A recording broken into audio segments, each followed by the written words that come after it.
Today we are going to cover about threats to validity. अब इसमें हम जो करने जा रहे हैं उसमें हम वैलिडिटी के जो थ्रेड्स हैं उसको सिंपल वे में हम डिस्कस करेंगे और स्टार्ट हम करेंगे वैलिडिटी से कि वैलिडिटी क्या होती है, फिर हम उसके थ्रेड्स की तरफ चलेंगे। अब सबसे पहले आ जाता है वैलिडिटी। अब वैलिडिटी जैसा कि हम पहले भी डिस्कस कर चुके हैं, if a test measures what it is suppose to measure, अगर टेस्ट वही चीज़ मैयर करता है जो उसे मैयर करना चाहिए तो वो एक वैलिड टेस्ट होता है। इट मैयर्स, ये हमें ट्रूथफुलनेस ऑफ अ टेस्ट बताता है। ये एमसीक्यू में अक्सर पूछा जाता है। तो for example if you are using a test to measure intelligence, अगर आप इंटेलिजेंस मैयर करना चाह रहे हैं पर्सनस की इंटेलिजेंस, तो अगर वो टेस्ट इंटेलिजेंस को ही मैयर कर रहा है इट मीन्स कि वो वैलिड है। अगर वो इंटेलिजेंस को नहीं बल्कि किसी और समथिंग एल्स, किसी और चीज़ को लाइक इंटेलिजेंस के अंदर उसने कोई जनरल नॉलेज के क्वेश्चंस कर लिए हैं या फिर वैसे अर्थमेटिक के क्वेश्चंस कर लिए हैं, तो वो सिर्फ इंटेलिजेंस के अंदर सिर्फ अर्थमेटिक काफ़ी नहीं है। तो ऐसे जो टेस्ट होते हैं जो कि बनाए इस मकसद के लिए जाएँ कि वो इंटेलिजेंस को मैयर करें, लेकिन वो मैयर पर्सन की इंटेलिजेंस नहीं कर रहे होते बल्कि कुछ और चीज़ मैयर कर रहे होते हैं। अच्छा जी, अब आगे चलते हैं थ्रेड्स टू वैलिडिटी। थ्रेड्स कौन कौन से होते हैं। अब थ्रेड्स टू वैलिडिटी को समझने से पहले हमें थ्रेड्स टू वैलिडिटी का जो कंसेप्ट है उसको हमने समझना होगा, या एक्सटर्नल वैलिडिटी भी हम इसको कहते हैं।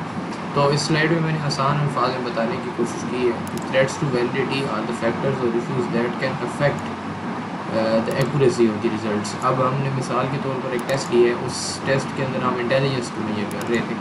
अब ये ऐसे फैक्टर्स होते हैं जो कि रिज़ल्ट्स की एक्यूरेसी को तब्दील कर देते हैं, उसको वो रहने नहीं देते। उसके जो ऐसे जो एक्सटर्नल फैक्टर्स होते हैं इनको हम दूसरे अल्फाज में या कंफाउंडिंग वेरिएबल्स भी कह सकते हैं, जिनकी हमें समझ नहीं लग रही होती लेकिन वो अफेक्ट कर रहे होते हैं हमारे टेस्ट को। अब इसके अंदर हम एक एग्जांपल लेके चलते हैं। मिसाल के तौर पर मैं बच्चों से अलजबरा का टेस्ट लेना चाहता हूँ। अलजबरा रिलेटेड टेस्ट बनाया मैंने एक, और अलजबरा ही मेरा कंटेंट है। लेकिन जब मैं टेस्ट बनाता हूँ तो उसके अंदर अलजबरा की चीज़ें कम होती हैं और दूसरी चीज़ें ज़्यादा आ जाती हैं, तो वो तो टेस्ट ही इनवैलिड हुआ ना।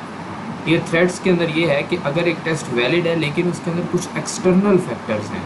मिसाल के तौर पर मैंने अलजबरा का टेस्ट बना के मैं चेक करना चाहता था कि 10th क्लास के बच्चों के अंदर कितनी अंडरस्टैंडिंग हो जाती है अलजबरा के रिलेटेड। अब ये मैंने उनके ऊपर एक प्री टेस्ट मेजरमेंट लिया। प्री टेस्ट मेजरमेंट लेता हूँ तो हो सकता है कुछ बच्चे अलजबरा अपना छुट्टियों में कवर करके आए हों, या कि कुछ बच्चों को अलजबरा अच्छा आता हो क्योंकि वो अपनी छोटी क्लासेस से ही कुछ इस तरह के टेस्ट देते रहे हों मिलिट्री कॉलेज, कैडेट कॉलेज से, जहाँ पर उनके ये चीज़ें हैं, ये कंसेप्ट हैं वो क्लियर हो चुके हैं। तो these factors make also the study of test to measure something different from what it is suppose to measure. जो वो मैयर करना चाह रही है वो फिर वो चीज़ तो मैयर नहीं ना होगी। हम तो देखना चाह रहे थे कि अंडरस्टैंडिंग ऑफ अलजबरा है कि नहीं है, लेकिन उसके अंदर बच्चों की बियासनेस आ गई। एक बच्चा बिल्कुल ही मैथ नहीं पढ़ा हुआ, वो और करिकुलम पढ़ के आया था 1 से लेके 8 तक या 9th तक, और 10th में मैंने उससे अलजबरा का डायरेक्टली टेस्ट ले लिया। तो ये भी हो सकता है। तो ऐसे फैक्टर्स जो कि इफ़ेक्ट कर रहे हों वैलिड टेस्ट को, आउटस्टैंडिंग फैक्टर्स हम कह सकते हैं, या फिर factors that are not in our control, यूँ भी कह सकते हैं। तो ये कुछ फैक्टर्स होते हैं जो वैलिडिटी को, जो उस वैलिड टेस्ट को थ्रेटन कर देते हैं, उसको मतलब उसके रिजल्ट्स को ब्यास कर देते हैं। तो कॉमन थ्रेड्स वैलिडिटी, अब ये कुछ कॉमन से थ्रेड्स हैं, इनको याद निकाल लेना। आगे हम जो टाइप्स पढ़ेंगे उसके अंदर हम उसको याद करने की कोशिश करेंगे। अच्छा जी, जो कॉमन से थ्रेड्स हैं ना वैलिडिटी के, वो ये हैं कि बियासेस इन डाटा कलेक्शन। जब हम डाटा कलेक्ट कर रहे हो तो हम उसके अंदर बियासेस कर रहे हैं। मिसाल के तौर पर मैंने अलजबरा की अंडरस्टैंडिंग लेनी थी, लेकिन मैं अपने स्कूल के अंदर ही टेस्ट ले लेता हूँ। अब देखें ये मेरा बियास ही हो गया एक किस्म का, कि मैंने अपने स्कूल के अंदर टेस्ट ले लिया, बाकी स्कूलों को क्यों नहीं लिया, मैंने रैंडम सैम्पलिंग को क्यों नहीं फॉलो किया। ये जो तमाम फैक्टर्स थे, हो सकता है मेरे स्कूल के अंदर मैथ के जो टीचर्स हों, अलजबरा के जो टीचर्स हों, वो बड़े क्वालिफाइड हों, हाईली ट्रेंड हों, स्किल्ड हों, तो ज़ाहिर बात है वो अच्छा परफॉर्म करेंगे अपने प्री टेस्ट ट्रीटमेंट के ऊपर। तो इसका मतलब है कि जो मेरी डाटा कलेक्शन में जो बियासनेस है वो भी आ गई अगर थोड़ी सी भी, तो वो उसका एक थ्रेट बन जाएगा मेरे वैलिडिटी को, मतलब यानी कि मेरे वैलिड टेस्ट को एक थ्रेट बनेगा बियासनेस हो रही है। इसी तरह फ्लॉड एक्सपेरिमेंटल डिज़ाइंस होते हैं कुछ, उसके अंदर फ्लॉड हों, और इसी तरह inaccuracies in the measurement tool, जो मेजरमेंट टूल्स हैं, जैसे कि मैं मेजर कर रहा हूँ अलजेब्रा को, तो मैंने जो अपनी रूब्रिक्स बनाए हुए हैं, या फिर इसी तरह मैंने जो उनको मेजर किया हुआ है उसके अंदर बियासनेस हो या इनएक्यूरेसी हो, तो ये भी एक थ्रेट होता है वैलिडिटी का। अच्छा जी, तो ये थ्रेड्स हैं जो मैंने ढूंढे हैं। इसके अंदर सबसे पहले आता है हिस्ट्री, फिर आती है मैच्योरेशन, ठीक है, फिर आती है टेस्टिंग, इंस्ट्रूमेंटेशन, और फिर स्टैटिस्टिकल रिग्रेशन। ये 5 जो हैं, इसके अलावा भी हैं, याद रखना है ये 5 कोई वो इसके लिए कोई वो नहीं है कि 5 ही हैं इसकी टाइप्स, बल्कि और भी हैं सिमिलरली। तो लेकिन हमने 5 जो हैं मोस्ट कॉमन मैंने उठाए हैं, हिस्ट्री, मैच्योरेशन, टेस्टिंग, इंस्ट्रूमेंटेशन और स्टैटिस्टिकल रिग्रेशन। अब इसको पढ़ने से पहले हमें सबसे पहले इंटरनल वैलिडिटी को समझना होगा कि इंटरनल वैलिडिटी होती। तो internal validity refers to the condition that observe differences on dependent variable is directly caused due to manipulation of independent variable, not some other variable. ये इंश्योर करवाता है, इंटरनल वैलिडिटी वो वैलिडिटी होती है जो ये बताती है कि हमारा जो डिपेंडेंट वेरिएबल था, जो हमारा लाइक डी, और मैं लिखता हूँ डी और बी, ये मेरा डिपेंडेंट वेरिएबल है और ये मेरा एक इंडिपेंडेंट वेरिएबल है।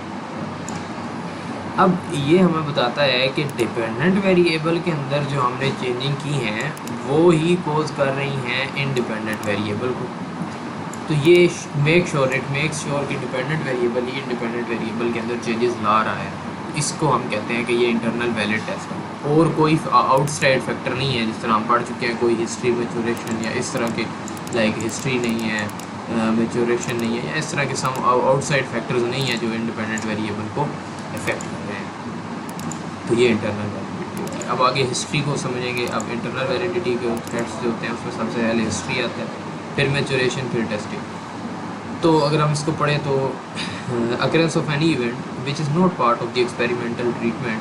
अच्छा, ये ट्रीटमेंट क्या है? जिस तरह मैं कह रहा हूँ ना कि मैं चेक करना चाहता हूँ कि लेक्चर मेथड का जो इम्पैक्ट है टीचिंग के ऊपर या लर्निंग के ऊपर वो ज़्यादा है, या school like high school exams, impact of lecture method and hands on approach on high school exams या स्कोर ऑफ हाई स्कूल।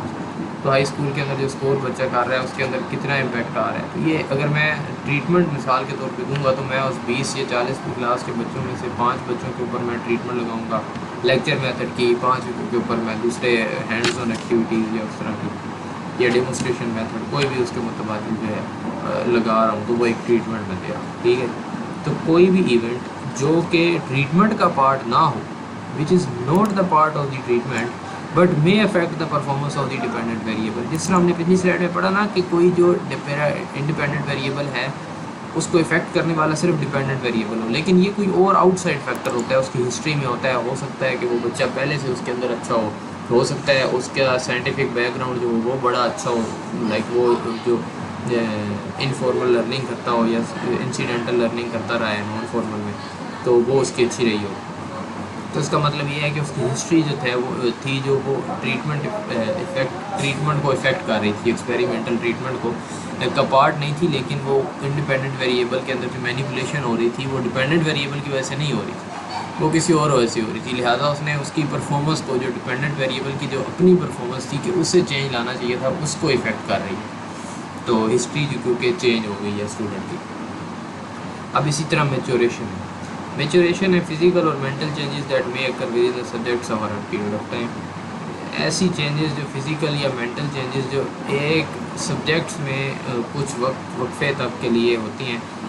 इसकी भी एग्जांपल इसी तरह, मिसाल के तौर पर मैं कहता हूँ कि जो बच्चे एफएससी में प्री इंजीनियरिंग कर लेते हैं या प्री मेडिकल कर लेते हैं, या फिर चलें सिंपल हम कह देते हैं एफएससी करते हैं, उन बच्चों की साइंटिफिक रीजनिंग ज़्यादा बेहतर होती है एज़ कम्पेयर टू दो students who have done FA, या फिर उनका जो पीछे बैकग्राउंड रहा है वो आर्ट्स का रहा है। अब देखें एफएससी वालों की जो साइंटिफिक रीज़न अच्छी होगी ही, सारी सी बात है। तो ये देखें अब ये दो फैक्टर्स से अगर मैं इनको इग्नोर कर देता हूँ, और मैं डायरेक्टली देख लेता हूँ यूनिवर्सिटी स्टूडेंट्स के क्या कहते हैं साइंटिफिक रीजनिंग एबिलिटी को या साइंटिफिक रीजनिंग टेस्ट लेता हूँ उनसे। तो देखें अब उनकी मेचोरेशन हुई हुई है एफएससी वालों की, उनकी जो अंदर मेंटल चेंजेस हुई हुई हैं उस सब्जेक्ट्स के अंदर कुछ वक्फे के लिए, लाइक 12 साल तक वो साइंस ही पढ़ते रहे हैं, तो उनकी मेंटल चेंजेस या ग्रोथ होती रही है। तो इसी तरह ये फिर मेचोरेशन में आ जाएगा कि जो माइंड्स थे सब्जेक्ट्स के वो मेच्योर थे। आगे आता है टेस्टिंग। इसका दूसरा नाम है प्री टेस्ट सेंसिटाइजेशन। सेंसिटाइजेशन का मतलब है कि प्री टेस्ट लेने के बाद जो आपके सब्जेक्ट्स हैं वो सेंसिटिव हो जाए, सेंसिटाइज हो जाए। It refers to improved scores on post-test resulting from the subjects having taken a pre-test। मिसाल के तौर पर मैं एक क्लास के ऊपर से टेस्ट लेता हूँ, उनके ऊपर मैं अलजबरा का ही टेस्ट ले लेता हूँ, प्री टेस्ट लेता हूँ, फिर ना कुछ वक्फे के बाद लाइक मैं जब पोस्ट टेस्ट लूँगा, कुछ अंदर में साइंटिफिक मेथड ट्रीटमेंट दे के कोई भी मेथड लगाता हूँ, लाइक साइंटिफिक मेथड नहीं, लेक्चर मेथड या फिर इसी तरह क्वेश्चनिंग मेथड लगा के फिर एंड पे पोस्ट टेस्ट मेजरमेंट लेता हूँ। तो it refers to improve score on post test measurement. ये जो पोस्ट टेस्ट मेजरमेंट है उनके स्कोर्स के अंदर इम्प्रूवमेंट आ जाती है इसकी वजह से। तो ये तीसरी आ जाती है इसकी टाइप। आगे चले तो आगे आता है instrumentation. Instrumentation refers to the unreliability और lack of consistency.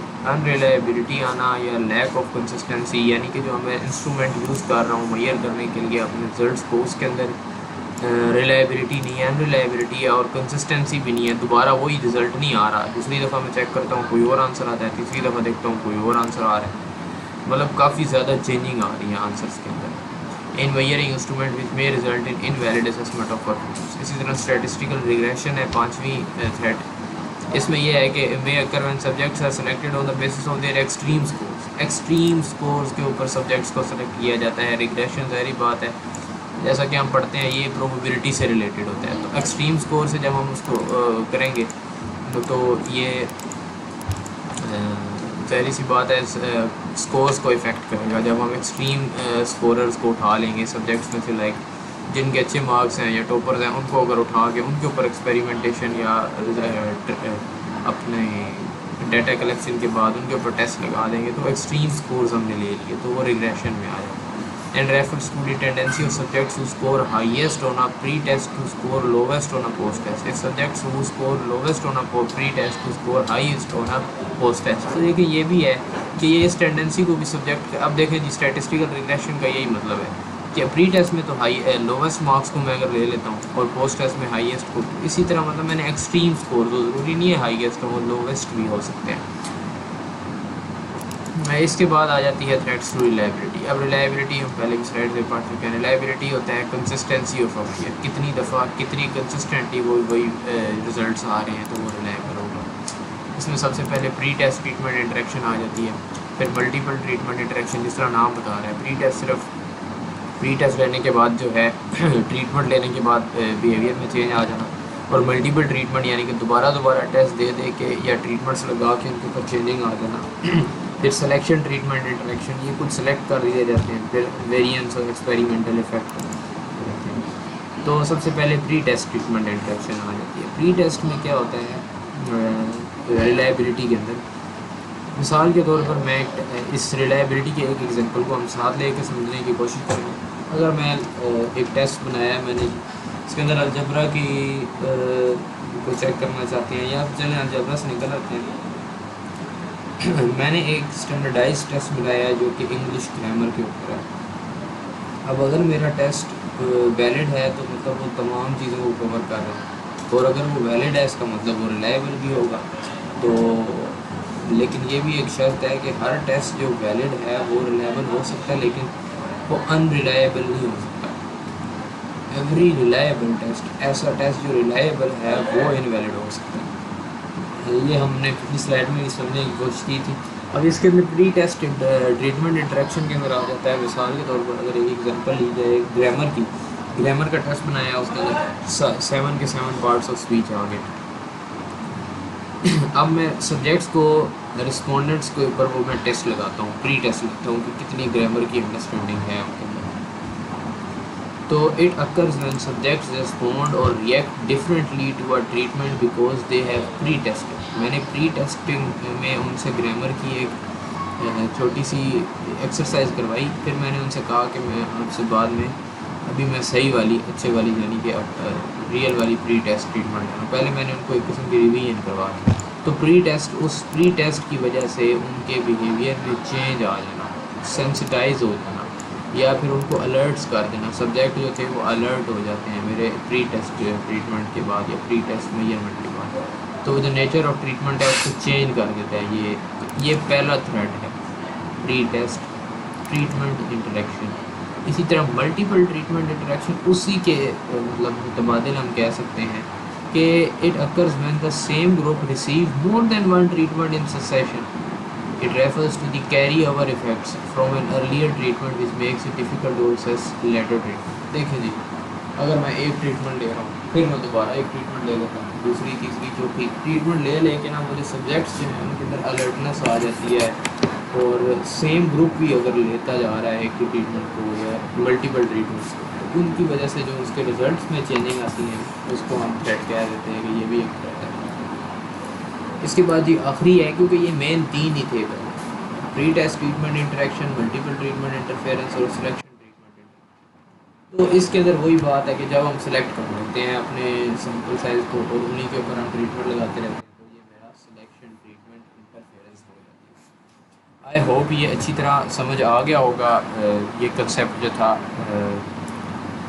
Threats to validity and reliability, हमने भी पहली दफ़ा ही कवर किया है, लेकिन इसकी जो बेसिक्स थी हमने वही की हैं, जो बेसिक टाइप्स थी, ये pre test, selection, treatment interaction और मल्टीपल ट्रीटमेंट इंटरेक्शन, ये रिलायबिलिटी की थी, और इसी तरह वैलिडिटी हमने कवर की जिसमें हिस्ट्री, मैचुरेशन वगैरह। Thank you.